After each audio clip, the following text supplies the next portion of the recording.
Hello, everyone. Welcome to the Maniacs Outdoor Podcast. I'm Zach, owner of Mahi Maniacs and admin of the Mahi Maniacs Facebook group.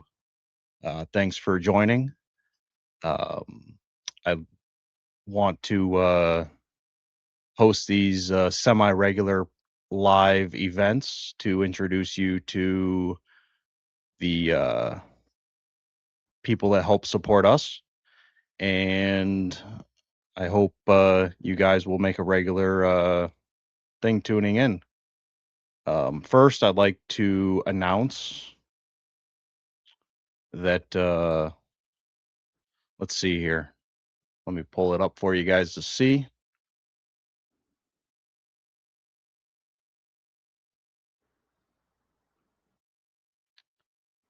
Oh, there we go. Exciting news. It's the inaugural Mahi Maniacs Fishing Tournament.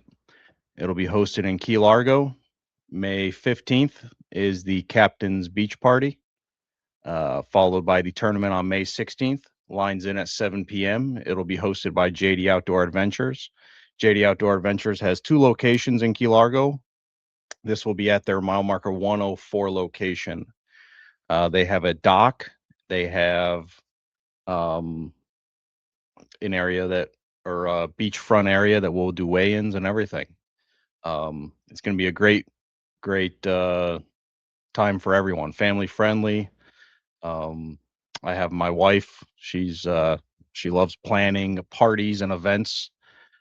She's going to be the mastermind behind making sure this event goes on smooth, and I'll take care of the fishing side.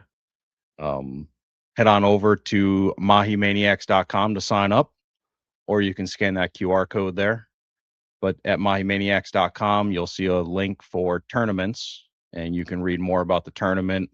It's going to be awesome. We have the main tournament, which is what you get for the entry, which is the heaviest 3 Mahi aggregate. We also have Calcuttas for the heaviest single Mahi, heaviest tuna, the heaviest wahoo, the biggest yellowtail, and mutton snapper. You can weigh one or the other. If you got a awesome yellowtail spot, you can weigh in just your yellowtail. If you got a good mutton spot, you could really like catching mutton snapper, and the offshore bite's not good, you can go try your luck at mutton. And of course, like all tournaments, we have junior angler and female angler entries as well. Again, go to mahimaniacs.com and take advantage of the early entry. It will save you a little bit of money and help make this an awesome tournament. Um, let's see, what else do I have for you guys? So this is our first live event. Be patient with us. Sorry for the late start, working through a couple audio issues, but let us share something else with you here.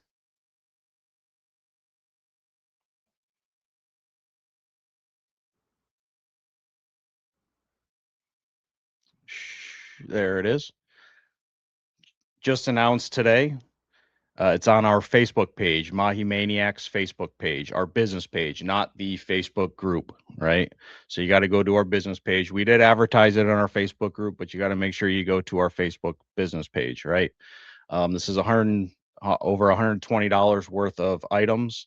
Um, we'll be releasing a video later with the owner of First Do Products. He's a firefighter, and the boat soap is phenomenal.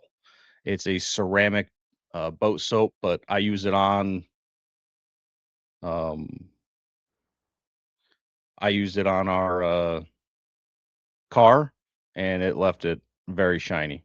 And the cancelled salt. This is a awesome salt neutralizer, and the giveaway is for 2 of the ceramic boat soaps, 1 gallon of canceled salt, a shirt size to whoever wins, and an inline flusher.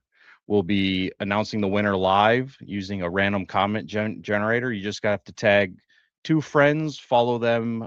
First Do Products, spelled out with the number one. First Do Products at First Do Products. Follow them.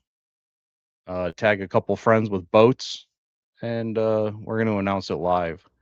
Now I'm going to cut to a charter captain down in the Keys, Captain Brian. Hey, Captain Brian, can you hear us? Yeah, can you hear me? Can you hear me now?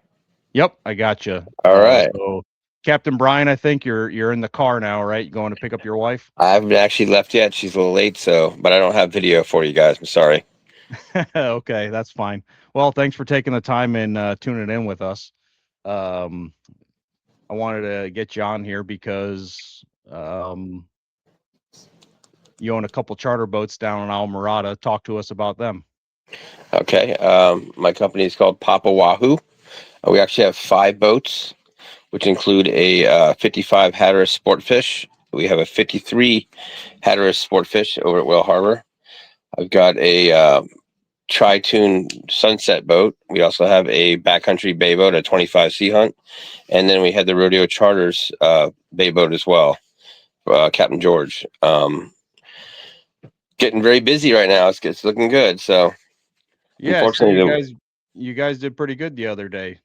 Talk about that. let's see. A couple days ago, we did a little offshore. The wahoo bites can be kind of slow. The sailfish bite's been good, but we decided that people wanted some meat fish, so we went out to the hump and we got about 20 vermilion and yellow eye snapper. There's a lot of banded rudderfish. I think we had 4 of them. One amberjack. What else we have? Then we came back inside and we looned out on yellowtail, and I think we had a couple of mangroves as well. They brought home quite a bit of fish, so they were very happy about that. We have people that pack and ship for us as well. Okay, so that's good to hear. So people can go on the charters with you, and then you refer them to, or bring the meat after you guys fillet them, uh, for them to pack up, bring home with you Yeah, some people do the hook or and with cook at them. the restaurants, and they bring it to the restaurant and have them cook the fish for them there. Most of the restaurants in the Keys do that now. So Okay, I'm trying to find the. I thought I got some pictures of your vessels here, which I met up with your brother down there a few weeks ago, and I saw both your boats. They're phenomenal vessels. The Papa Wahoo too. That's a sight to see, right? yeah. That's the 53 Hatteras. We just got that in December. We finally got the bugs all worked out of it, and it is running fabulous. Um, we decided to do a little something different since we're parked at Whale Harbor under Wahoo's restaurant. We wrapped it with a Wahoo print, and it stands out. Right. I'm trying to get a picture here for them to see now. Sorry for the delay here. No, that's a small picture, but yeah, I've actually talked to a few people. They said that they've seen it from the street. It's a Yeah, we blue got. and black. I'm trying to pull it up here. Let me get to your uh Facebook page here, and I'll pull it up for everyone to see. Yeah, but the Papa Wahoo page should be on there.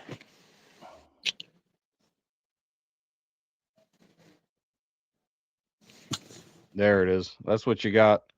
Okay, let me pull it up. So you got a Tri-Tunes. Seems like every time I talk to you, you're going out on a sunset. You're going out on a sunset charter with people. So Yeah, it's it been seems to nice. be A a lot of the pretty. people that fish with us, they want to do a sunset cruise afterwards, so it ends up filling the whole day. So it's nice. Oh, so they go out fishing with you guys, and then they switch over to your pontoon boats, and Yeah, yep, they take that out. yeah. Sometimes it not always the same day, but if they're there for more than one day, usually they end up going out. And then some days we do backcountry one day and we do offshore the other day. Okay. And now, what are the go-to, I guess, techniques for fishing that you guys do now? Like I said, it's sailfish season right now. anytime you have a full moon, the wahoo are out. They actually did fish today for wahoo, and they did not get one, which is rare. Around the full moon, we usually get quite a few of them. I'm hearing from other boats there are bluefin tuna in the Keys. Nobody has landed one because no one's prepared for them when they see them, but there's bluefin running around, and I very rarely hear about that. There it is. Really? Yeah. And you're in they're catching them. Where have you heard of the They're bluefin not tuna catching being? them, but they're seeing them, and they're eating the blackfin. When you catch a blackfin, they're eating a blackfin and spooling everybody. But Okay. 2 days ago, there was a boat out of in between Alligator and Tennessee, and they had two swim right by the boat, two big ones. So Okay. they saw them just free swimming. Okay. So let's talk about these two boats. They're not in the same marina as No, in the that picture. day we were just putting them together for the picture. So the Okay. white boat is the Papawahu, and that is the 55 Hatteras. That is at Three Waters, which used to be Postcard Inn, which used to be Holiday Isle, and we're on the outside docks. And the Papawahu 2 is at Whale Harbor, also on the outside dock. These are actually the two biggest charter boats in Almirada, and probably the most comfortable. Oh yeah, very comfortable. You have Starlink on there They and both have everything, Starlink. right? Yep, both have So AC. Both have two bathrooms. excellent for the families that, the mom or dad might need to work. The kids No, can go out in the back and catch the fish, right? it happens Funny quite a funny bit. you say that. When I met my wife, she was a bartender at Holiday Isle, Oh, nice. turned Postcard in, and then I don't remember exactly when. Maybe after the hurricane, was it after Irma that maybe Three Waters took over? So Is yeah, that so now it's a Marriott. I don't know if you know it's a Marriott resort. It's a Marriott okay? Signature Resort. The Marriott Group bought it. They bought that and Pelican Cove next door, and turned it into just a Marriott Signature Resort. Probably been about hasn't been that long. They stayed. I think they might have bought it right after Irma, but it took them a few years to do the changeover.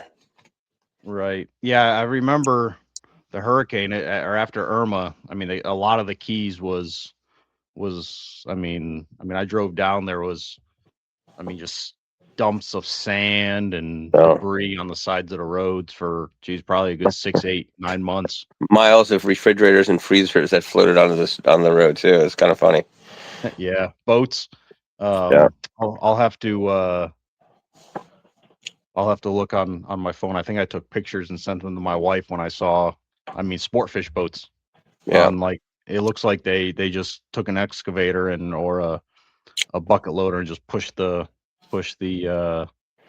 boat right out of the middle of the road so people can get down to their house.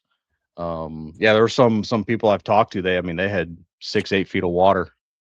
I had 6 feet in my house in Key Largo. I actually lost my my boat I had then. I lost in that storm. It was a 17 Mako, which I've had since I was in high school. It was a great boat, and it Oh was on the wow, davits, but it didn't make it. very few people have boats from high school. Yeah, I won it. It's funny is I won it at Holiday Isle on a raffle my senior year Oh, of high school. It was a really? yeah That yeah. must have been the party place, huh? It was the party place. Yes, it definitely was. Wow. Yeah, no, I heard stories. Let's see, they had the bartender's bash going on. I think I went to the last two, and I mean, this was, I think, when Tito's was, like a cheap brand. Well, Um, they had the pimp and hoe party, which is where I met my wife. that's that's right. I remember my wife telling me about that. So I didn't attend that, and I guess I guess I didn't really miss anything. Yeah. No. But well, I appreciate your time. Your wife's coming on the Bright Line, right? Yeah. Yeah. What causes the delays on that? I thought that was ran by a computer or something. No. No, it is. I told her I was going to be a few minutes late, and she said, actually, I don't. She just texted me a second ago, and she said she's going to Uber, so I got out of it. Oh well, So I was just geez, getting. I was actually you getting ready gotta to leave give right us now. the some top secret fishing advice then. If you got out of picking your wife up after not seeing her for a few days. Yeah, well, I dropped her off yesterday morning, so it's not long. Oh, She's a hardworking girl. She's a professor. So she had to go do Okay. some work up there. Okay. No, whatever you want to know, go ahead. I'll tell you Okay. anything. Well, I mean, this was the first one, so really, Yeah. I just wanted to kind of introduce you, your boats, what you got going on. Um, After talking with you, you guys have also a luxury golf cart rental company, Yes, right? yes, yes, we do. A lot So of people talk rent the about golf that. How, carts. how does that process So work? we have street legal golf carts, and that we may be selling that company soon. Actually, believe it or not, someone has just made us a nice offer for it, so we'll see. But we'll keep some of them for our customers. We have 21 street legal golf carts down there, Okay. and you can rent them. You can drive them anywhere between the bridges. You can drive on the old road. You don't need a car while you're down there, so which is kind of handy, and it's kind of fun. And Okay. So people can stay in the hotels and just wake up in the morning and drive yeah, your golf cart and to you the can get boat to and breakfast, shopping, everything. Yeah, yeah. okay. So just between the two bridges of Almirada. Yeah, any two bridges. We'll drop them off anywhere in the Keys. Actually, it's but they can't cross the bridges. So, as you know, the Keys have the old highway, which is 35 miles an hour. So Right. anywhere that you have the old highway, you can drive the golf carts.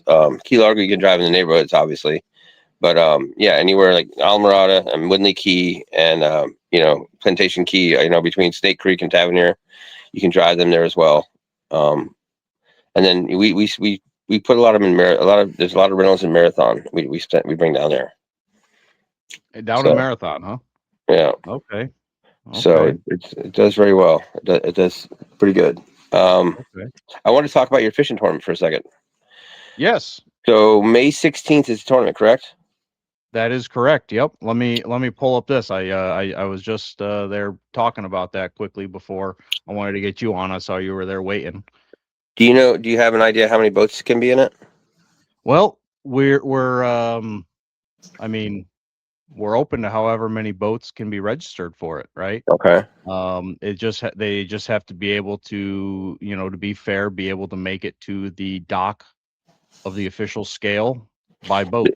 That's my other Um, question. So our boat, obviously, wouldn't be doing that. So if someone chartered our boat, we would have to bring it by car. Can you allowed to do that? uh, I guess we'll have to think about Because that. remember, it's a long run from people from Almirada and Right, down a little further. right. So that's Well, what I was wondering. I think maybe next year we'll just have to plan one in Almirada as well. Okay. Or maybe have like a way station down there as well. I mean, Yeah. um, So fish cannot be transported by vehicle. It's got to be by boat, right? no, I mean that's just. I mean, I fished tournaments in the past, and you know, I just want to keep it fair, Okay. right? Got it. Like I want to be like I had someone that contacted me and said, "Hey, my boat's where was their boat? It was somewhere up in Miami." And they're like, "Well, we can make it to captain's party, no problem. That's, 35 minutes away." Right. Um and then if we leave and, we catch something good to weigh, we usually go southeast out of, you know, Caesar's Creek anyways, so it's just another, 20-mile run. They're like, "We Right. can do it." I'm like, "Yeah. Any you can depart from any channel as long as you can make it to the To dock." weigh in. Right. I feel like that was fair. Right. I mean, I did think long and hard about that. It just kind of keeps the honesty there. Not And saying you are not going to be honest, no, right? I mean, right. you're So this is at JD Outdoor Adventures Beach. Where is that exactly? JD Outdoor. That's mile marker 104, Bayside. So you're going to go Bayside, through. Yep. So really, the main channel there is Adams Adams, Cut. and then Yep. if you have a big boat, you would have to Actually, come even through. Adams Cut, you're not gonna be able to get through Adams Cut, right? No, no, no. My boat can't go anywhere near there. Yeah, um, no. you And need any to boat with a have tower would have to come through. Would right, have to come through Gilbert's over there right. So you'd have to run, north. geez, another 10 miles, 12 hmm miles north. Actually, Actually, it's probably not that far. any boat It's that has probably a not tower. 12 miles, but I mean, it's got to be at least 10 though. Yeah, Maybe at 8 or 10 miles. yeah. But yeah, because that bridge there, I mean, even I think I went through there. What was it on like a 34 or 36 foot, and we had drop the downriggers and Yeah, everything. got the riggers and Go everything. up Yeah, the river. definitely. It's that bridge is only, I think, 14 feet or 16 feet, I believe, Yeah, in the cut. Yeah, yeah. even So I can't. it does limit a lot, but um, Jesus offered the venue for us to host it there and was really eager to help us out. So we were like, yeah, let's do it. All right. So I see Solo Pelagic, Sean, how you doing? Sean is the jet ski guy that you see posting in our group. Okay. This guy is, I mean, he just shoots around out there on that jet ski. But yeah, there's no weigh-ins Oceanside. It's Okay. in I guess you have to go Bay, but it's not too far from Adams Cut. Okay. So, but yeah, Okay. we're gonna have entries for so you buy in early entry 345. You have the heviest 3 Mahi aggregate, right? And then we have Calcuttas for heaviest single Mahi, heaviest tuna, heaviest wahoo, and then we have another kind of add-on for yellowtail, mutton snapper, and also junior angler and female angler. So Okay. that way it's a good balance for everyone, you know. Um, I fish tournaments that the offshore bite's not good, and it's like, hey, let's go. I got a good yellowtail spot, or I got a good mutton snapper spot, right? So let's go over there, you know. Awesome. Yeah. No, it sounds like yeah. So it's well, I'd like to get in it one of these years. So we do have a bay boat, and if the weather's good and someone wants to rent that boat, we're welcome to do that. We can run that boat through there. So Well, I mean, you got what is that, a 25C hunt? yeah, Correct me if I'm 25 wrong. CMPX. I run that boat to Bimini. It's great in the ocean actually. So it's not a big deal. Okay. But if Okay. anyone's Yeah. looking for a Well, boat, hey, if we can anyone get them wants work. to charter that boat, so how long you been down in Almirada for? So I moved there in 1976. And I know we'll talk about my dad probably on a later one, but my dad's pretty much fishing royalty, and he pretty much taught me everything I know. Him and Skip Radine, which we'll have on the show soon, I'm sure. Yeah, we're gonna Um, definitely have to get him dialed in for and everyone. I've always gone, but I've always kept a foothold there. You know, my boat has always been there. I've always had a boat in the Keys my entire life, no matter what.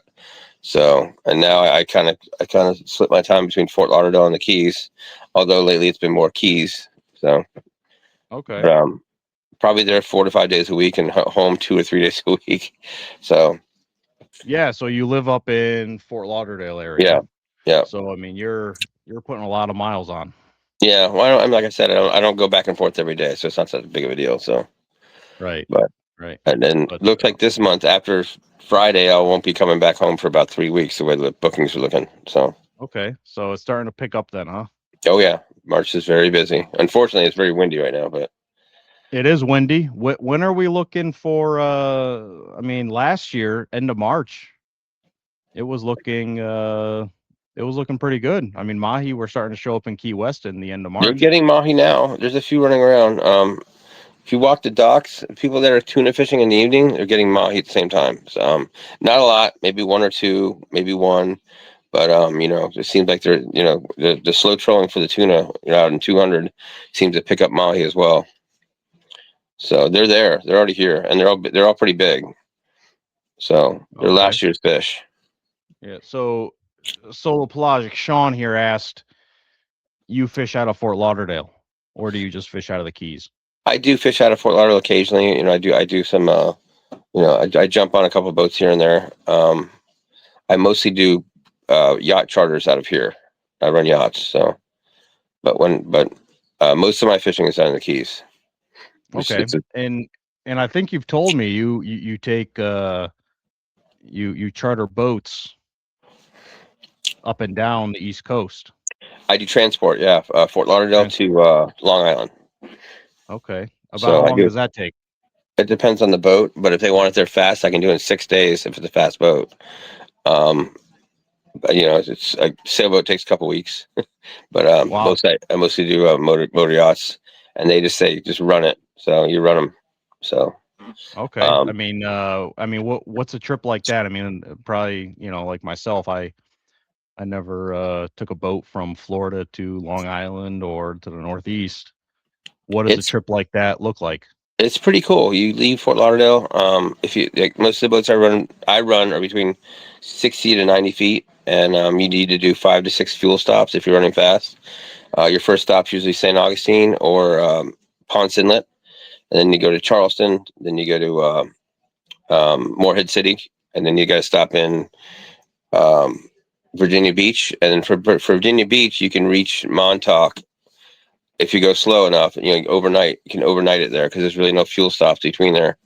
So you can do it in 5 stops, but each one of those stops in those big boats is about $7,000 in fuel if you're running hard. $7,000 in fuel to get it from Fort Lauderdale to Long Island. Times 5 to 6, yes. Oh, times 5 to 6. Yeah. 30, Wow, so you're talking $30,000. 30 to 40,000 dollars to transfer or to transport plus captain plus. Plus I captain and mean, one mate. So it's actually 2 captains because when you're doing overnight, then one person sleeps, one person drives. So when you do the overnight, so it's just okay, so you're running them straight. So you're pretty much.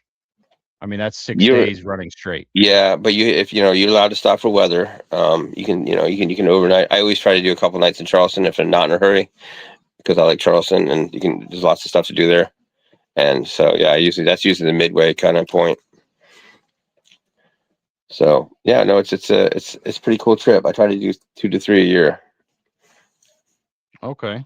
Okay. Well, get in touch with Captain Brian here, Captain Key Largo on Facebook, right? Yep, Captain People Key know Largo you. or Papa He Wahoo. posts in our Mahi Maniacs, Wahoo Maniacs group quite frequently. He's got some good viewers on his channel, and yeah. So thanks for your time. I appreciate it. No problem. Hopefully we can get out there and go fishing sometime on these Hatterases of yours. I'm ready for you, man. Come on down. Let's go. Let's go. Hey, I'm actually gonna get down there one of these days. Like At I the said, same time I am, right? I met your brother Yeah. one time, but you and I just can't link up. Whenever I'm down there, you're either running boats or something. Yeah, there's always something going. We always got me and David are always busy, so we're always got something Right. going on. But all right, Cap. Well, appreciate your time. Hopefully we'll have you on again here in another week or two, and hopefully the fishing's picking up. Okay. Thank you so much, Zach. You guys, everyone have tight lines. All right.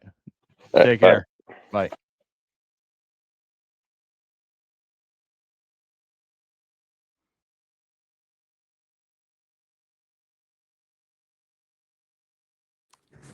Hello, can you see me? Or- I see you now. Hey, Captain Brock, what's going on, bro? What's going on, man? Hey, yeah, I was trying to add you a little bit earlier, and it kept saying device not removed. So you fish out of Panama Beach City. Panama City Beach. Pardon me. Yo, Oh you're man, good. I'm lick deck slick today. No big deal, man. Yeah, sorry, I didn't put into the equation of the time zone change. So I'm Oh in, yeah, that's right. You guys and are not. You're so in Central, huh? so I was expecting 7:25. It's actually 6:25 or 6:30, but it ain't no big deal. I'm just sitting around the house. So, but yeah, I fish out of Panama City Beach. I do a lot of surf fishing, a lot of offshore fishing in the bay. I fish everywhere I can. Right. So you have no relation to the guy that's been on the water 300 days a year, right? Absolutely not. That did help my business out though, because everybody thought that was me, and then basically this guy threatened to kill me over it, and I made a few videos about it, and it kind of took off. So I got a few followers from it, but everybody that's been with me and knows me obviously knows I'm not of that type of character. Yeah, right. So I saw you got a decent wahoo the other day. Yeah, that was from last October, but Oh, that was from yeah, last October. Okay. yep. Up here the water gets kind of cold right now. You can go out and catch some fish like that, but you have to go, 50 to 100 miles offshore even start finding 72 to 78 degree water where those fish like that like to hang out. Um, Showing that right now. yeah, but we were riding out. This was last October, and we were riding out with my buddy Clay there, and he's another charter captain. He don't really charter on that boat, but we do like fishing tournaments and stuff on it. And it was just me, him, and the owner. And I was up in the tower, and I saw a bunch of limbs sticking up out of the water, and I said, "Turn it hard to the right." And we slowed down, and I put some ballyhoo out, and we made two passes and we hooked that wahoo on the first pass, caught it. I, we had 80-pound mono on, and I was really trying to catch mahi, and because we were in about 300 foot of water or so, and I was like, maybe there's some big mahi hanging out. So made the first pass that guy hit. Luckily, he got hooked right underneath the chin where that part of his neck kind of goes up to his mouth. The hook went right through there, so he couldn't cut the line. And Oh, awesome hookup. yeah, I reached as far as I could off that corner of the boat I'm sitting on. I was laying on it about even with my waist with the gaff that's 10 foot long, reaching out, trying to gaff it real quick because I knew it was about to get off or pull some crazy shit and try to get away or whatever, you know. Um, I'm sure you know how those wahoo act when you get them around the boat. And I saw it. We thought it was a yellowfin tuna when we first were fighting it because it was just staying 200 foot down deep and it was just doing circles. It wasn't even. It was like nothing I've ever fought before. We didn't know what it was. Yeah, there's really no. I mean, that was a good size one. I mean, there's really no stopping that on its initial run. Yeah, no, especially with 80-pound mono. Yeah, we're fishing 80. We're fishing basically Tiger 80 wides, and we had like 15 pounds of drag on it at the start, and by the end of the fight, we had it pushed up to like 22 pounds of drag because it was just pulling so much line. It about half dumped to 80 wide when it first hit, and we caught that one in the next pass. I had a blue and white islander out with a ballyhoo behind it, and it got smoked again very next pass, and we fought it the exact same way as that fish you're seeing right there, and the hook just pulled right next to the boat, but we almost had two that size on the same day. That was an 84.5 pounder right there. In that picture. Yeah, that's a really nice one. And I mean, for anyone who listens, I mean, you can catch big fish on 60, 80-pound mono, right? People, they feel, oh, I need, 80-pound fish. I need 150-pound mono. You Absolutely don't. not. It's all in the drag. You just, I still lose sleep some nights. I was fishing down in Marathon with, there's this gentleman, Fish Behaving. Maybe you heard of it, maybe you didn't. Yeah, I've but heard of that boat down there. yeah, man, I was fighting it, and I rigged my ballyhoo when I fish in the lower keys with 50-pound mono, and it was a good fight, and then I just felt the pop. I felt that a lot of times. I know what that's like. That's a terrible feeling. Oh, it was a horrible feeling. But yeah. So what do you run? I mean, you mostly. I mean, this wahoo fishing. That's not your typical cup of tea up there. I do in the summer times. We do like around June 1st. Typically, we have a run of like nearshore wahoo. You could say that come in from the month of May the 15th to June the 30th.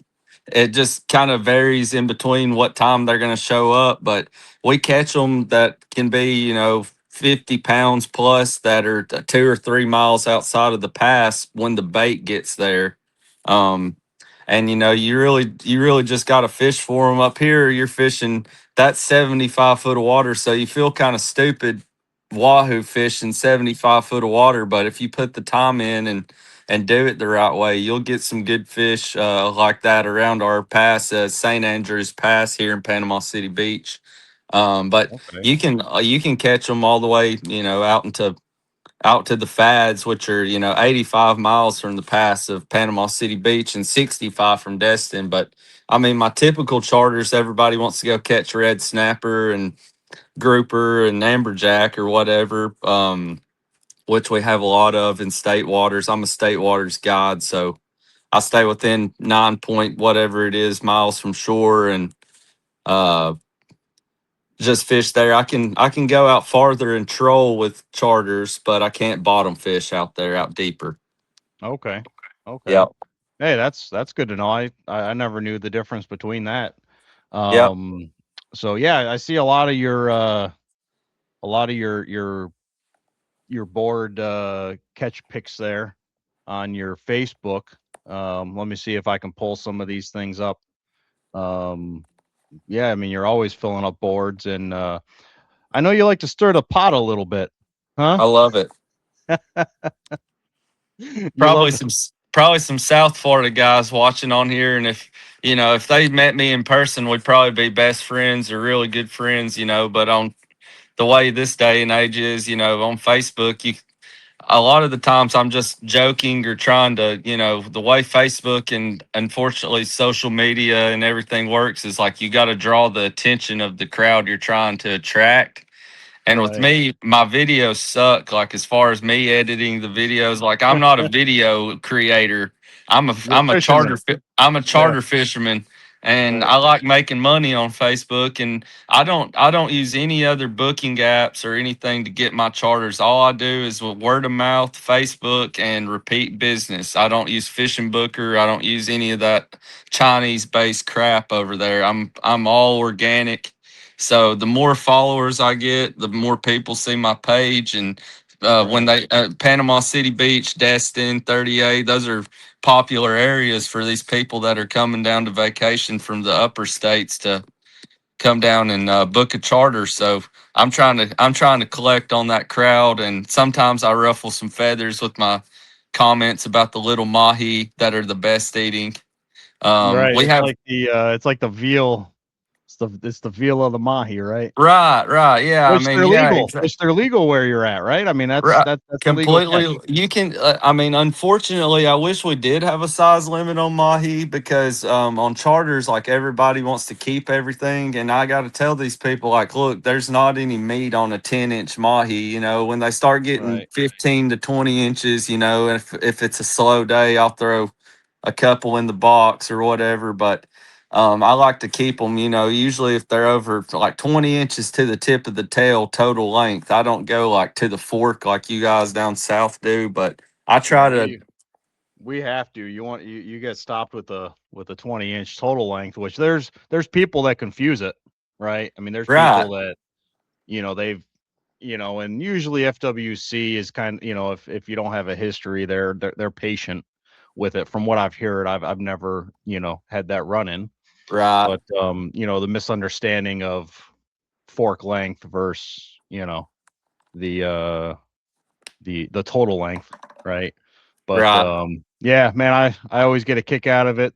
They're legal fish. People pay money for charters. They're Right. from Minnesota. They want to walk away with some meat, right? Yeah, and I understand that for sure. Yeah, but they I mean some people that and I'm definitely guilty of it. I've kept 30 or 40 in a half a day trip too, so I can't really talk, but it's like now that I've been doing charters now for 3 or 4 years, and really now that I've gotten like a little bit more mature, I guess you could say, is like now I'm like, all right, I don't want to clean 40 of these little mahi. I want Right. that's the I do care about the population of them and stuff, and it's like I don't understand the lawmaking aspect of it. Like, what makes these mahi up here different than y'all's? Why are ours not 20-inch to the fork as well? Because I mean, if they did that for 2 years, I mean, we might have some bigger fish hanging around, and I'm all for that. I think I think it might be just the way that the mahi move, and also I think Right. you guys have what's called you get a lot of what's called pompano mahi.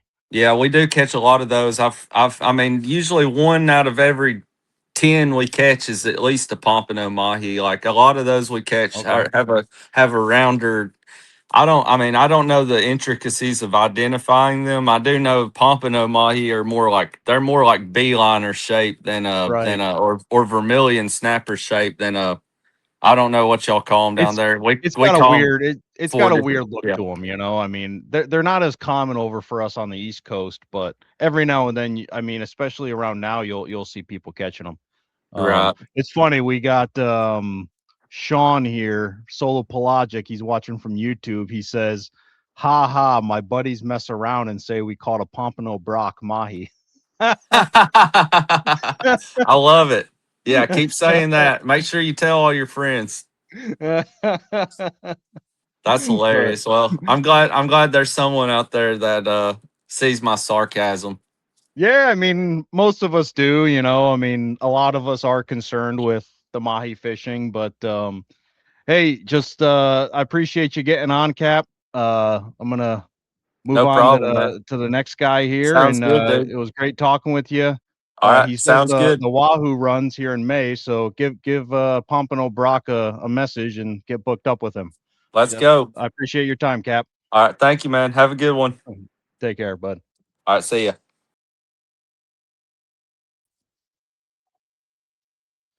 Captain Sergio Martinez, how you doing, bud? Can't hear you. You can't hear me? For some reason, audio is cutting out. Okay. How about now?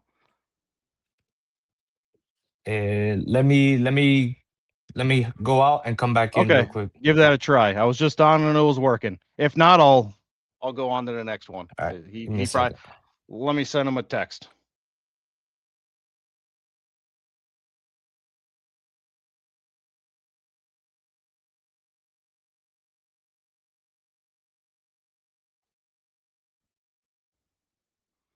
I'll give Captain Sergio another minute here to try with the audio.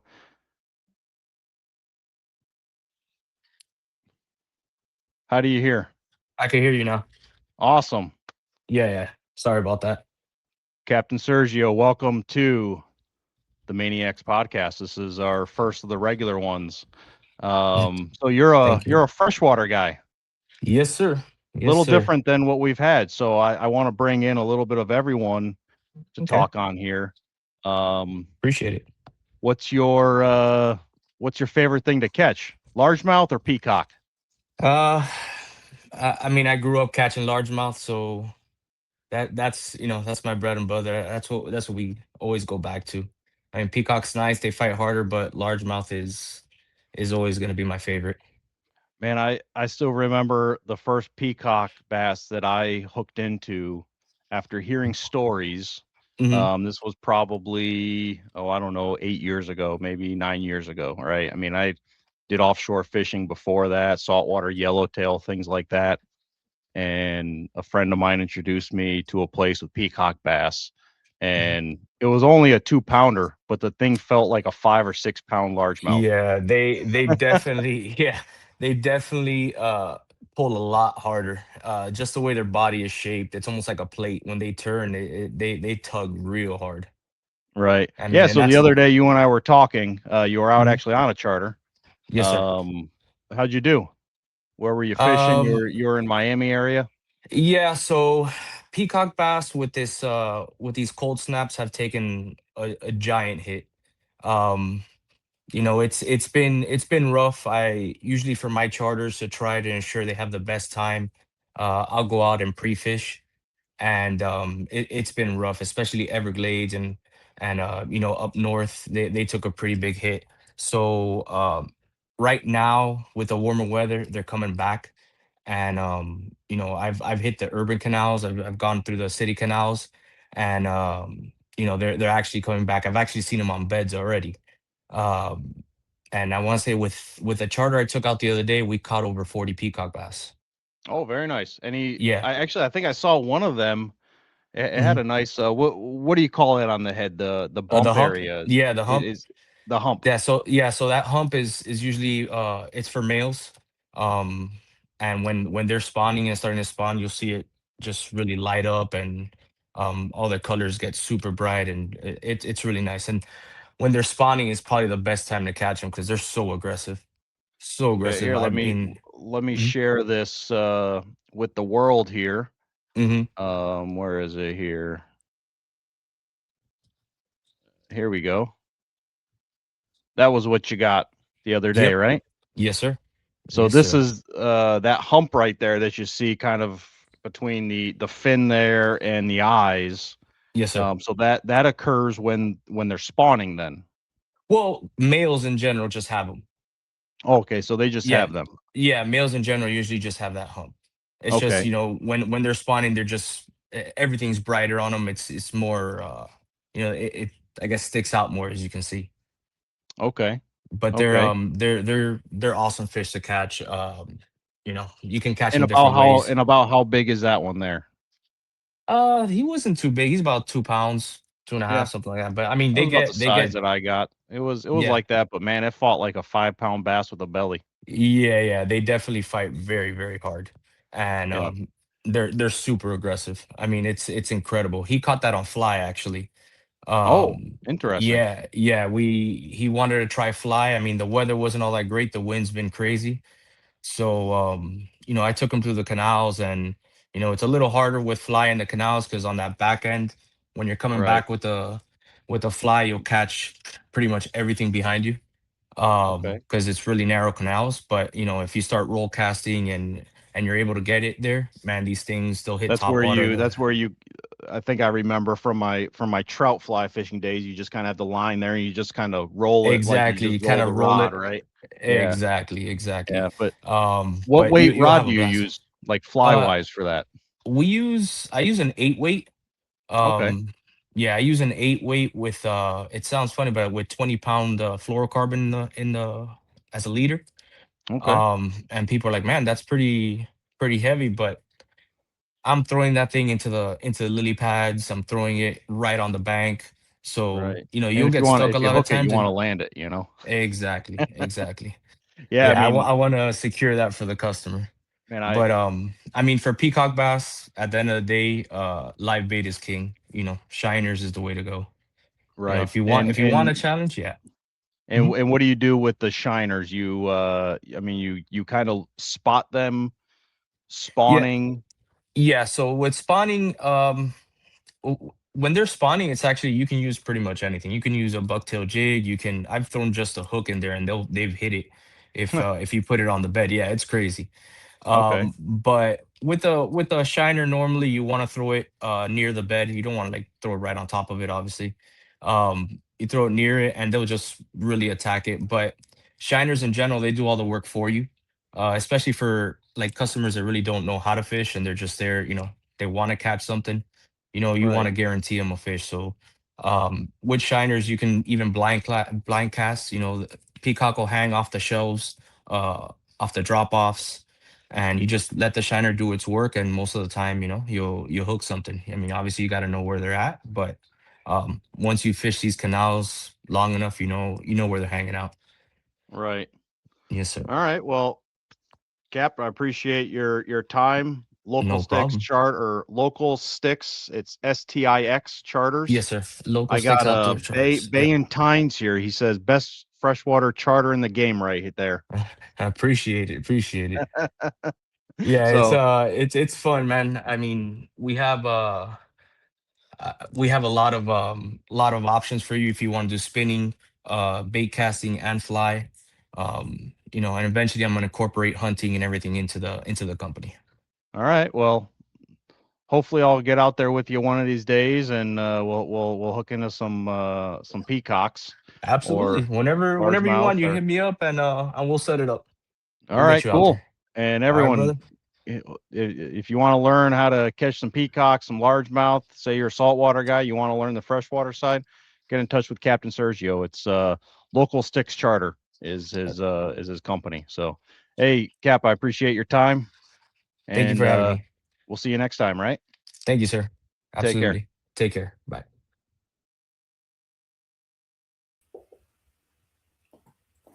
Hey, Zach. Captain Chris, How are you? what's going on, bud? How you doing? Oh, doing all right. Can't complain. Been working on the boats, getting that stuff Yeah? done. Got another So- charge Saturday. What's happening? You own a couple boats, Correct. just a couple. Yeah, just a handful. Let's see here. To be more specific, 3. Well, we just added And- 4. What's that? We just added a fourth we're putting together now. We got a 26-foot inboard Lewis Brothers that we're repowering and fixing up just as we speak. I ran inside to meet with you tonight, but we're getting her ready for mackerel fishing. Man, I don't talk to you for a couple days and you buy another boat. It happens. It happens. I need something to do here. Let's start on the right side over here. I know that looks like a small boat compared to your other two boats, but let's talk about that. I mean, the first thing when you sent me a picture of that back, what was it, last year when you got it?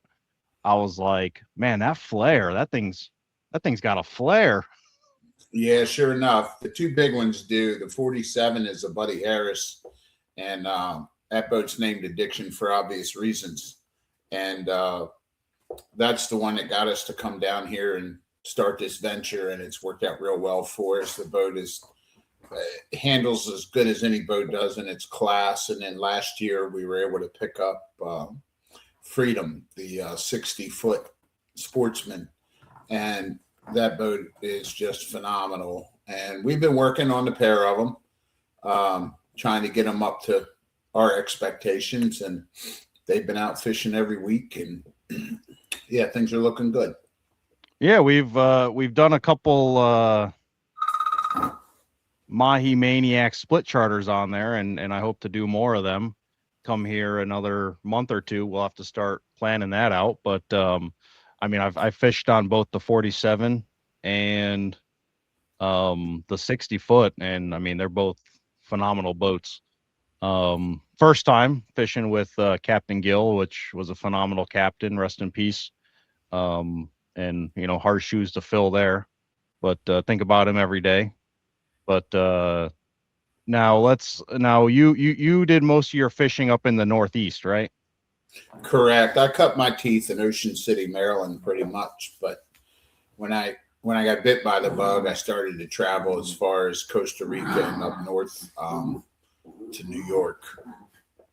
Okay. And I guess for people that never really fished up there, what is the difference between fishing out of Ocean City, Maryland, and say Fort Pierce? Well, fishing out of Ocean City, you're running, you got to run 30 miles to 90 miles, depending where you're going. But primarily we run 50 to 70 miles, depending which canyon we want to run to. That's the biggest difference. And then the other big difference is the size of the fish. The caliber of the fish are much bigger. We have better shots at marlin. Any billfish, with the exception of the sailfish, is more prevalent up there. Now, it's not to say, shockingly, I had a blue marlin in the baits in I guess it was the fall, and down here in Fort Pierce. But the fishing in Fort Pierce is much better in the fact is the people, we always get into something, and it's nice to be able to offer them bottom fishing as well as the troll. And that's the big thing that I've noticed is the big difference is having the ability to offer a plethora of different fish and come home. Oh yeah. I mean, geez, 50 foot of water, you can start trolling there and catch everything from sailfish to mahi to bonita to, kings.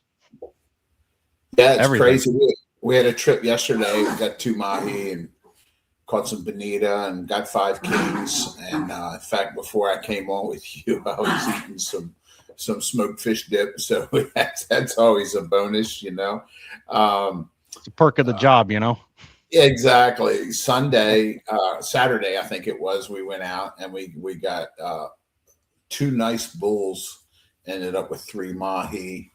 And the sailfish bite is really turned on here a little bit north, and they're in about 140 foot of water. So, okay, that's the nice thing is we can travel. We can start in 50 foot, like you said, and we're down into a couple 100 feet, and then we're not too much further. We're into deep drop territory. So that's what we're going to offer this weekend. We got a couple trips, and we're going to start to do some deep drop, and now tile fish season's in, and add that. And it's excellent. You have pretty much, if people want to go out on a center console, you have that option all the way up to a 60-foot if the seas are a little rough, or in the summertime you don't really like the heat. You got a nice air conditioned cabin, bathroom. You're not having to hang it over the side, you know.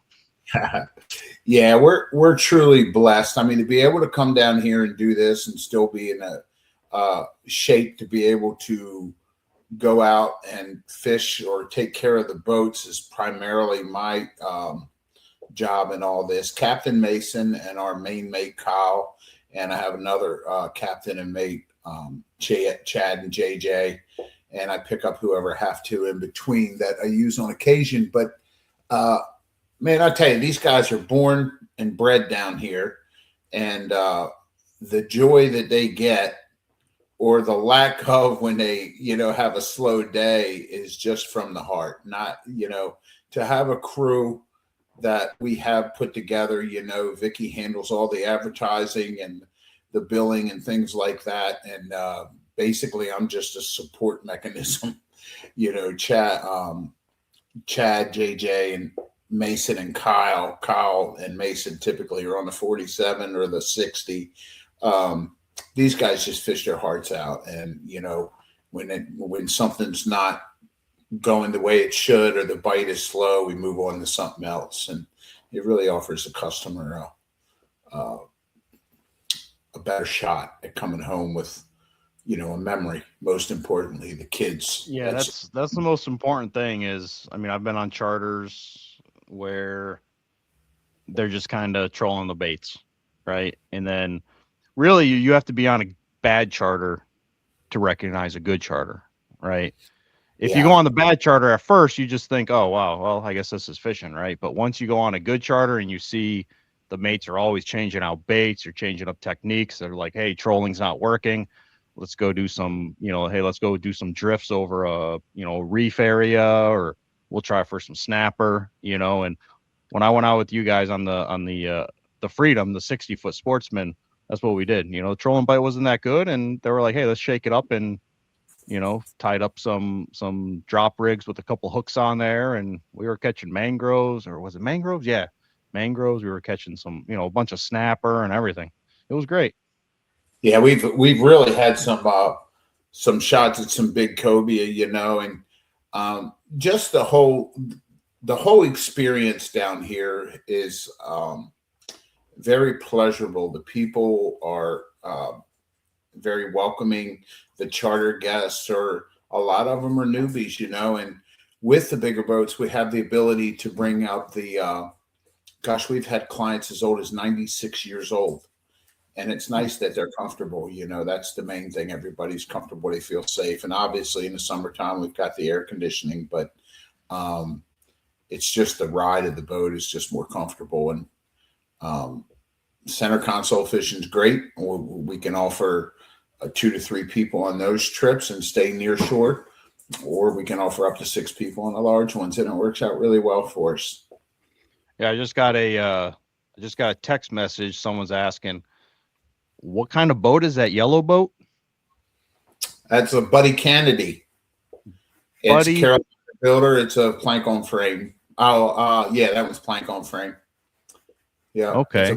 Kennedy. He was a captain down in North Carolina, as is a lot of these boats. I could bore you to death on all 3 of those boats, but Buddy Kennedy started building boats in the winter. And he's built them. Gosh, I know he's built a 54. I don't know what he's built bigger, but the ride of these boats is the reason why you put up with the additional maintenance. It's because they are composite and they're epoxy fiberglass over wood. There is a maintenance demand on them. If you get a spot that's starting to show through, you got to address it. That boat's been kind of special.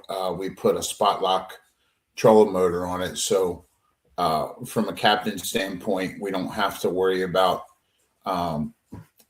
if the wind shifts or the tide shifts, we have to move. We just spot lock it and we're able to do what we have to do, and it's been a really nice addition. The entry of that, the sharp entry, it looks like cutting butter with a hot knife. Yeah, all these boats come from a heritage, Buddy Harris, the one in the middle, the addiction. That's the one that started it all. That's how I met Gil. And he was walking the docks, being the boat lizard, and I was there just fixing some things, getting ready to make the trip north, and we just hit it off real well. And to have the pleasure of knowing him and becoming such good friends was just phenomenal. It was a shift change, but all these boats have deep entry. They ride on top of the water instead of through it. The Sportsman, anybody that knows anything about Carolina boats, that's a holy grail right there. That was the second to last haul that Sportsman made, and it was finished off by a gentleman named Daughtry and Robin Smith. So it's a lot of work, but it's rewarding. These kids come back in off some of these trips, and just the fact that they're able to get into larger fish, and it just makes their day. I mean, we just got some pictures. If you go on our websites, there's pictures of kids on there. Just to me, it makes it all worth it. Yeah, that's what keeps me going. I'm hosting the first tournament in May. Not sure if you saw that, but kind of one thing that I really want to focus on is tagging and the next generation of fishing, because I have 3 daughters, and I want to make sure they can fish and they can catch mahi, because the mahi is one of the most beautiful fish out there. Absolutely. You ask anyone, hey, what's the most beautiful fish out there? It's usually a marlin, sailfish, or a mahi. That's three of the they fish light they're up gonna like say. a tree. So Probably where one is of the the most famous fish as well, for sure? Where is the tournament at?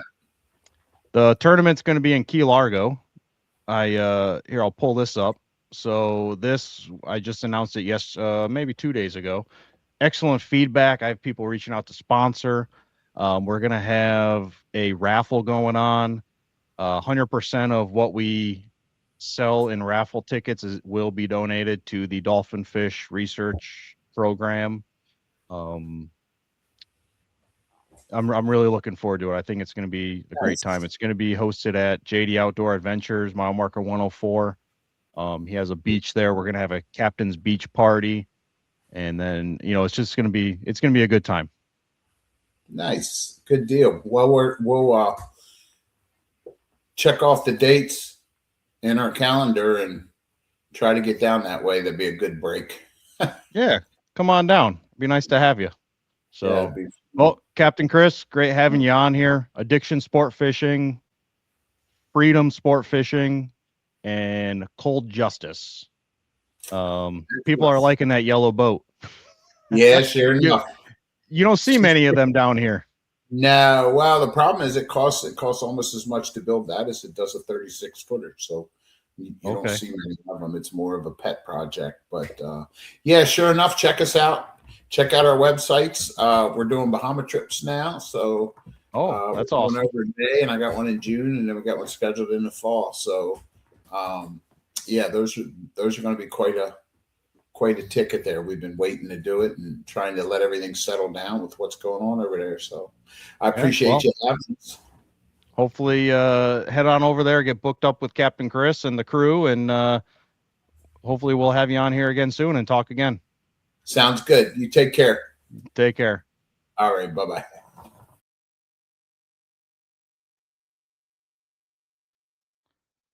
Captain Josh.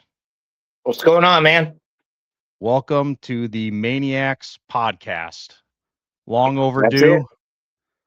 Didn't know how to start it, but here we are. There you go. Rock and roll. So you run Southern Sun Charters, right? Yes, sir. Yes, sir. You fish out of Marathon, beautiful Marathon, Florida. I just fished with you. What was it? A week and a half ago? Yeah. We went out with a good buddy of yours. It was a tough bite that day. It was. We were trying for wahoo, and that elusive wahoo just didn't want to play the game. That's why they call it elusive. It didn't like our bag of tricks. No, it didn't. But that's part of it. They call it fishing, right? Not catching. Yep. So Captain Josh is booking charters now for Mahi. He loves Mahi fishing. Getting some reports of Mahi in the Keys now. Not plentiful, but they're being caught down there. So down in Marathon, you guys have the Marathon humps, right? Which Yep. is pretty famous. Whenever you go out fishing, you pretty much see, I like to call it a gaggle of boats out there, Oh, yeah. trying their luck, being in the right place, the right time, and the right bag of tricks, dropping down or jigging or whatever, right? Right. So, well, let's talk here. Springtime. Hopefully, it's like last year. Hopefully, I mean, middle to end of May, I was seeing reports of some nice bulls being caught out there. Last year, the bite was phenomenal. My first mate had a thing for measuring the mahi, and our average mahi was 28 to 30 inches. It was a phenomenal bite. My first mahi was, I think, March 26th, and it just blew up from there. It never really has settled. It seemed like this year with the weather and the winds, they hung out, and hopefully we've had a mild winter this winter. The winds have been pretty good this winter, and we're heading into spring. The winds will bring in the currents and the seas and weed lines, and I'm looking forward to continue. Right. Yeah. So maybe there's people that are going to watch that live up in like North Carolina, or you cut your teeth up in Jacksonville area, right? Offshore I did. fishing. Yeah. So talk about the differences, and let me pull up some of these heyday pictures of you back in the day up in Jacksonville, right? Yeah. I mean, it's some good fishing up there. Yeah, the if you're wahoo fishing, that was an epic day right there. The that day right there was epic. We caught 4, and it was literally back and forth, back and forth, back and forth, and those wahoo. That was a fun day. I cut my teeth over 10 years ago. The run out of Jacksonville, man, 60 miles. One way, so 120 miles round trip plus you're trolling, and the boat behind you is what I'm running now. It's a 24C Chaser. I know that boat like the back of my hand, and it's battle tested. I know what I can handle. I know what I can't handle, and I know what people like, and I've had my ass kicked in that boat many days. So coming down here to the Keys is awesome. Yeah, it's like so fishing up in Jacksonville. I mean, you guys are running up northeast. I mean, Yeah. like off the coast of Georgia, South Carolina. I mean, Yep. you guys are running The, ladders and The R4 tower, R5 tower, R2 tower as you go north. Those are Navy communication towers, and running out of Mayport, the guys with the trips and the quads, they'll run up there and catch the 110, 120-pound wahoo in a day, come back home. right. Yeah, I mean that's a 100-mile run one way. No. Yep. Wow. I mean just fuel alone. I mean you're burning with quads. You're burning a right 0.8 gallons a mile, or no. Yeah. 0.8 miles per whatever gallon, right, of fuel. Talk about this yellowfin you got here. So the yellowfin was an afterthought of what happened to me this summer. I was working a bird NATO off a Marathon, see the birds, You stop for the mahi, and so as I said, that's an afterthought of what I encountered. We were trolling, and I seen the boil, and all of a sudden, one of my 25s went off, and I looked at the rod, I looked at the reel, and there was a, I don't know, 13, 14-year-old kid on the reel, and my first mate literally is deadliest catching the wahoo, the fish, right? Pulling it up step by step by step. And I watched the kid, and the dad was standing beside me, he was super cool guy. I said, "Why are you moving?" And he said, "Because when that rod breaks, I don't want to get slapped in the face." I was like, "Okay, good point." Oh, And so we lost whatever was on the end of it, but comparatively speaking, when I went to Louisiana and I caught that yellowfin, it was the same fight. right. There was no difference. Yeah, So when they you're like to working stay the deep, right? huh? They like to stay deep. Yeah.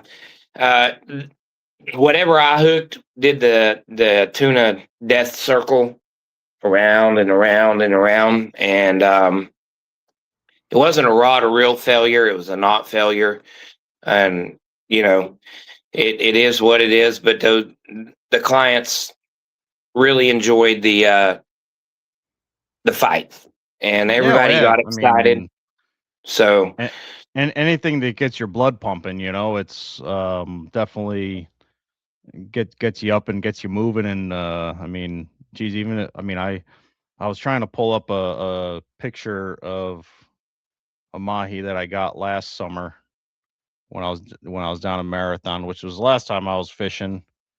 Down in Marathon. Let me see here. Oh, I got it right here. Let's see if I can pull it up. Um, let's see here.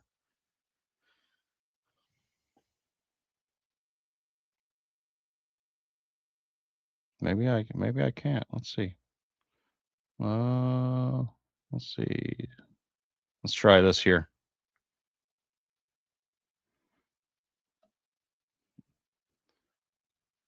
There we go. Caught that there bad you boy. go. Yeah, Nothing crazy, but that's a lot of meat. it made a bunch of sandwiches and tacos. That's right. That was out fishing with Fish Behavin'. He invited me down. He rented a place down there on the canal. Great people. Went out with his son, his father. Good people, nice. And we lost the bull that was with it, and it was larger than that one. And it still keeps me up, and still So I still think about it. Mahi of that size, they'll travel, like you said, a bull and a cow. Um, the best bet would be and it happens all the time, is you're trolling and you get the bar jacks. I've had bar jacks, when you troll past the weeds or the junk or whatever you find in the water, and then you throw that bar jack out right behind the boat as you're reeling in, whether you got the bull or 9 times out of 10, you're going to have the cow with the bull sitting down and sitting back, just like deer hunting. The buck's going to watch the does and he's going to hang back. Same way with the dolphin. So you get the cow, and then as soon as you see it's a really good cow, and you got that bar jack, just throw that bar jack back out or any live bait that you got, let him float, and that bull will come up and hit it. Right. Yeah, So we lost that. We ended up hooking the bull, and it again. I think it was a line failure. It was only 50-pound mono. And we were a little heavy on the drag, so mistake. You learn from it. you gotta pay attention to that drag. Always check the drag. Always, dude. And having clients on board, the first thing they want to do when they hear that reel screaming is hit that drag, and you got to say, no, you can't touch the drag. Just let me battle the fish with the boat. Right. Let the drag do its job. It's not bass fishing with 20-pound braid catching a 4-pound No, fish. no, where bro. you- This is God's ocean. We're not bass Yep. fishing. We're not from Minnesota, or you're from Minnesota. I realize all that, and no, you know, I'm not from Minnesota. I know you're not, but I've heard the story thousands of times. We're from Lake Michigan.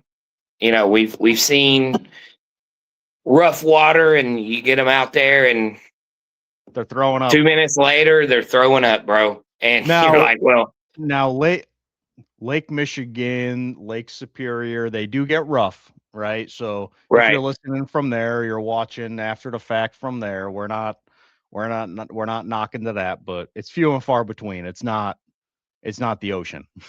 No, it's not. It's not God's ocean, You know, and it's a different animal. which I went up to. We were where were we? Minnesota, and I went up there, and man, it was the first time in a while I saw the Great Lake, and we were coming down the hill. Man, it literally looked like an ocean out there. I mean, left to right, you saw no land. It was actually eye-opening. It really can be the ocean out there, and maybe that's why there's a lot of people that do run into issues out there, because they think they have the attitude, oh, it's a lake, I'll just drift to the shore, right? Eventually, but it's not that case. Yeah. I think we're going to have a good Mahi season. When you're Mahi fishing, man, you always got a chance at a wahoo. I've caught wahoo in 800 foot of water. You work a birdnado, weeds and whatever, man, there may be a yellowfin sitting under all that stuff. I've caught blue marlin. I've had blue marlin beside me on the reef and 250 foot of water. I mean, I've seen him, and you never know. It's I just had Captain Brian on with the Papa Wahoo. He said, yeah, I've seen that. he's got reports that people were seeing bluefin tuna out there. Yep. So Yep. that's impressive. I mean, I guess that's why they call us the sport fish capital of the world. You catch, phenomenal reef fishing. I mean, the ledge out there is amazing to fish. You never know what you're going to get there, from kings to wahoo to, I mean, geez, now people are out there catching big bull mahis, kite fishing for sailfish. That's how a lot of them are caught now, I guess. The shallowest I caught a mahi this year was 55 foot of water. 55 foot of water. I was following a frigate. There you go. So, and at what point were you like, you know what? I'm going to keep following this frigate. I've seen him circling. Yeah. And that was it. Yeah, that was it. Most people, including myself, would have been, he's searching, No, he's circling. Yeah. So I followed him. I use your Valley lures. They're awesome. They put a great smoke trail behind the Valley. Your black and purple lure down here in the Keys, it's money in the bank, and that goes for squid skirts or islanders. Red and black work good down here. I don't know why. So out of Northeast Florida is blue and white. I mean, that's what you went to. Down here, it's darker colors. And I just I use your lures, and I put fillers out there when I start the trip, and then I figure out what they're hitting, and then that's what we run: pink and white, black and purple, black and red. It just seems to work down here. I left you a couple of those new ones with the wings there, your favorite black and purple color, and also the new blue silver sparkle. Yep. It's going to work. I mean, yep. just get them, I think, man, the water temperature is about 78 already. They're going to start showing up, and me and you talked about it, dude. Right. Mid-March. I mean, we're going to be at mid-March next week. And the So- next week we're there. So Yeah. I mean, really, what are the conditions that we're kind of looking for to really kind of start getting the, because they're pretty much migrating, right? The Mahi, they're going Right. to start migrating north. So we need the warm days, right? We need bait. We need east winds, right? I like south winds down here. Right. Down in Marathon, you want south winds, right? For us up So- here, if east winds we want, but down there in Right. Marathon, you're right. You want south winds. South winds bring in the warm water and the blue water. Right. If it's west winds, west is best to rest. There you go. But if you got a So- charter, you got to perform though. That's right. I mean, I've Right? done it. Yeah. You know, If they're going out with you, I mean, you're not gonna be like, "Hey guys, let's rest." It's west winds. You got to get out there. no, You got to Nah, catch the fish, right? yeah, we're going to go fishing. So, And I you like, work hard. and yes, I like, I don't like lake days. You know, if you go out there and it's a lake, yes, it's beautiful water. Yes, it's an easy ride. Yes, it's magical. Lake days are hard days. Fish can see better, and it's hard to me. It's hard fishing. I like chop on the water. I like battling through the weeds, and I hate weeds. Like I hate it. But the weeds I've Don't we caught. all? Yes. I've caught more mahi and scattered weeds, and they don't necessarily hang out underneath the weeds. They hang out around the weeds.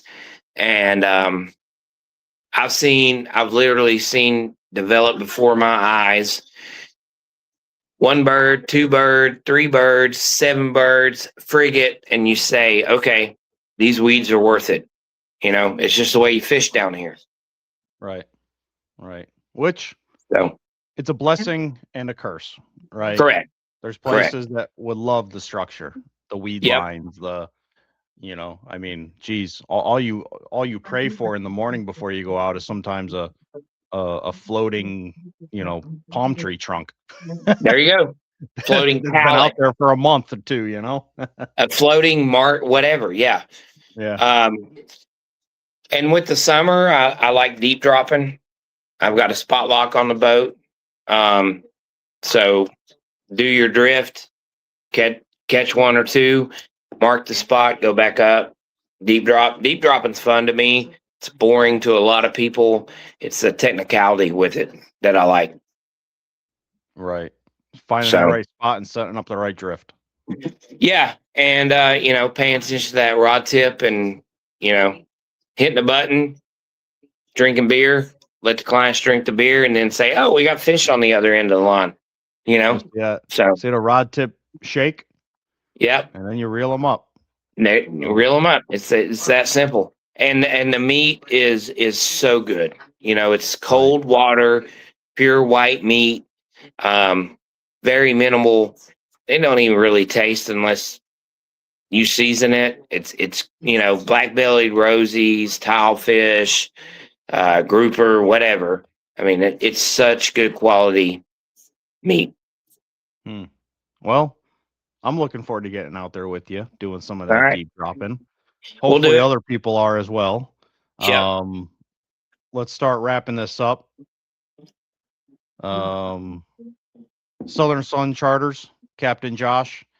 You might know him maybe from the Ledge Report. He runs the Ledge Report. I need some water. The Ledge Report Facebook group. Really appreciate your time. Absolutely, and, bud. And hopefully the next time we talk on here live will be a good report of some fish being caught, right? There you go, buddy. I Yes, think sir. another week or two, we're gonna, I think that was our last cold front. This last, the blood moon we had. I think the waters are gonna start warming up for us here. Oh yeah, they're gonna warm up. All right, Cap. All right, Appreciate man. your time, Yes, sir. and we'll talk to you again soon. Yes, sir. Have a good night. All right. Take care, bud. All right, bud. Bye. Well, everyone, thanks for tuning in to my first Maniacs podcast and fishing report. It's March. The fishing should be picking up here soon. The sailfish bite out there, is phenomenal. And last year, make sure you follow the Mahi Maniacs fishing group. It's Mahi Maniacs, right? So we all have a passion for Mahi fishing, but people report everything, right? We don't want routine reports of every kind of catch, but hey, if you have a good day on the water, share it with everyone. We enjoy it. Make sure you sign up check out our inaugural 2026 Mahi Maniacs Fishing Tournament hosted by JD Outdoor Adventures, mile marker 104, Beach and Marina. Go to mahimaniacs.com and click tournament. And from there, you can read more about the tournament and sign up. We are working in partnership with the Dolphin Fish Research Program. My goal with this tournament is to have 15 to 30 boats that tag Mahi. Now, you still catch your large fish, but if you catch, say, a 16-inch Mahi, you can't keep it. You have a tag that we're going to provide for you. And at the captain's meeting, we will teach you how to tag fish and also what to do when you catch a tagged fish. I met someone that caught a fish with the tag and they didn't know what to do. They ended up throwing the tag in the garbage after they flayed the fish.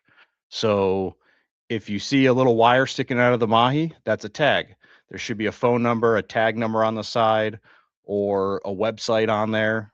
Make sure you go to that website or call the number, report the catch. What you got to do is you need to measure the length, take the weight if you can, remember the coordinates where you caught it on your chart plotter, and report it to the appropriate or the instructions on the tag there, the phone number or a website. And again, we are going to be working with the Dolphin Fish Research Program to supply a few boats with tagging kits. And as a bonus, we're going to have an additional prize and drawing for those that tag. So the tags will have a number on it, and that number will enter into a drawing, and we'll have additional prizes that you'll win by tagging. So not many tournaments you fish in do you get prizes for catching undersized or small fish. But as an incentive, we want to reward people for tagging and the safe release of Mahi. So I appreciate you all for tuning in. Check us out, mahimaniacs.com. We have phenomenal offshore lures and also retail dozens of brands of tackle at paradisetackle.com. If you're interested in our lures, you can go to mahimaniacs.com and you can see where to buy. We also have recommended charters, trusted charters, link on our website that you can go and we take the guesswork out of it for you. It's people we know like Captain Josh, Captain Brian, Captain Sergio, all these trusted charters that we have on here. They're on there. Phenomenal people. They're not going to take your money. They're going to make sure you have a good time on the water. And remember, it's fishing. Okay. It's fishing. It's not called catching for a reason. So get out on the water, go fish, and just enjoy your life. So thanks for tuning in. Take care, and we'll talk to you guys again soon. Bye.